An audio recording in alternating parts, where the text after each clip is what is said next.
መሰላችሁ ለእናንተ ይህን ቪዲዮ ላይክ ማድረግ በጣም ቀላል ነው። እናንተ ቪዲዮ ላይክ ባታረጉት ግን ጥቂት 4 እና 5 ሰዎች ዲስላይክ በማድረጋቸው ብቻ ቪዲዮ እንዳይታይ ያደርገዋል። እንደዚህ አይነት መልካም ሐሳቦች ለብዙዎች እንዲደርስ መልካም ልብ ካላችሁ ላይክ በማድረግ ይጀምሩ። ለ21 ቀን መደጋገም ከሚኖርባችሁ 7 ልማዶች መካከል የመጀመሪያው የሆነው አንደኛ ጠዋት መነሳት። ማለዳ የሰው ልጅ አእምሮ ከእንቅልፍ ወደ ንቃት የሚሸጋገርበት ለቀጣዩ ውሎ ራሱን የሚያዘጋጅበት ወሳኝ ጊዜ ነው። እናንተ ጠዋታችሁን አሳምሩት፣ እሱ ደግሞ ቀናችሁን ያስውበዋል።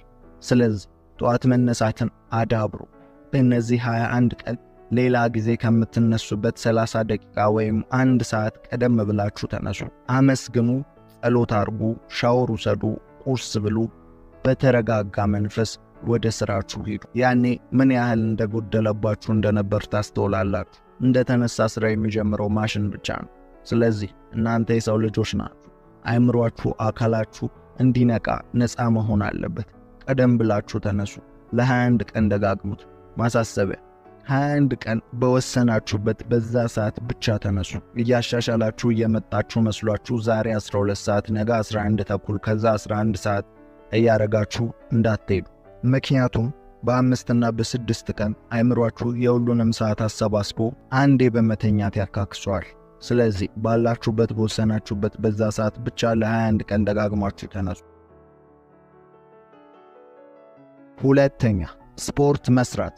ስፖርት መስራት ያለውን ጠቀሜታ ሁላችንም እናውቀዋለን። ነገር ግን ለማስታወስ ያክል ከጤና አኳያ ትንፋሽን ለማስተካከል፣ ቅርጽን ለመጠበቅ፣ ከስነ ልቦና ደግሞ በራስ መተማመንን ለማሳደግ ይጠቅማል። አሁን ግን የምናወራው ስለ ከባድ ስፖርት አይደለም፣ ስለ ቀላል እንቅስቃሴ ነው። በቃ ሰውነታችንን ለማነቃቃት፣ አእምሮአችንን ለማነቃቃት በዛ 21 ቀን ውስጥ በትንሹ እንዲላመደው የማድረግ ሥራ ነው። ስፖርቱም ልክ እንደ ላይኛው መጠናችሁ ለማድረግ ሞክሩ። በአንድ ቀን ብዙ ከባድ ስፖርትን ብትሰሩ የሚመጣ ለውጥ የለም። ለ21 ቀን የምትደጋግሙት ትንንሽ እንቅስቃሴ በመጨረሻም ውጤቱን ትመለከታላችሁ። ስለዚህ ለ21 ቀን ስፖርት መስራትን ደጋግሙ።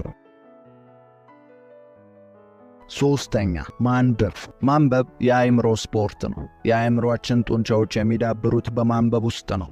በአሁን ጊዜ አውዲዮ ቡክ የመሳሰሉ ማንበብ ለምን የሚያስብሉ ዕውቀቶችን በየቦታው ተረጭተዋል። ዘመኑ የእውቀት ነው። ማንበብ ግን ከእውቀት ባለፈ ማንነትን ይገነባል። ትክክለኛ ባለ ወረቀቱን መጽሐፍ ይዞ ማንበብ ትዕግስትን ይጠይቃል። በዚህ ዘመን ያለን ትውልዶች ደግሞ የተነጠቅነው ኮንሲስታንሲን ነው። አንድ ነገር ላይ መቆየት አንችልም። ቲክቶክ ከምንም በላይ የተወደደበት ብቸኛ